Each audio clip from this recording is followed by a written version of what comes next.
নমস্কার বন্ধুরা, কেমন আছেন আপনারা? আশা করি ভালো আছেন। তিতলি রান্নাবান্না চ্যানেলে আপনাদের স্বাগত। আজ বানাবো ঝিঙে আলু দিয়ে বাটা মাছের ঝোল।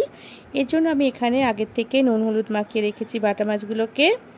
এরপর কড়াইতে তেল গরম করতে দিয়ে দিয়েছিলাম। আমি বাটা মাছগুলোকে এবার ভেজে নেব।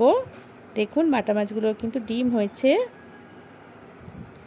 এক পিঠ ভাজা হয়ে গেছে, আমি এবার উল্টে দেবো আর এক পিঠ।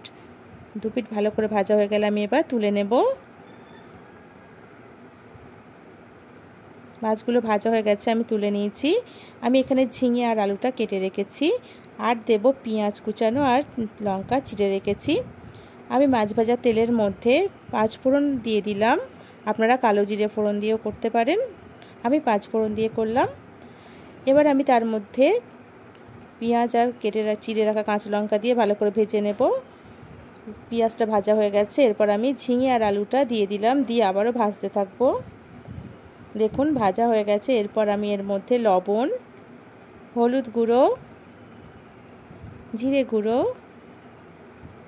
ধনে গুঁড়ো আর স্বাদ মতো চিনি দিয়ে দিলাম, দিয়ে ভালো করে কষিয়ে নেব।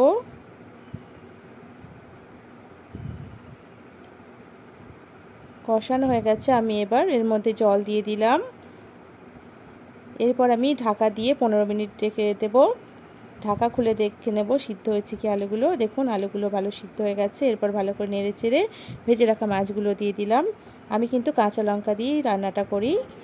তৈরি হয়ে গেছে বাটা মাছের ঝোল, আমি এবার নামিয়ে নিলাম। ঝিঙে আলু দিয়ে বাটা মাছের ঝোল তৈরি হয়ে গেছে।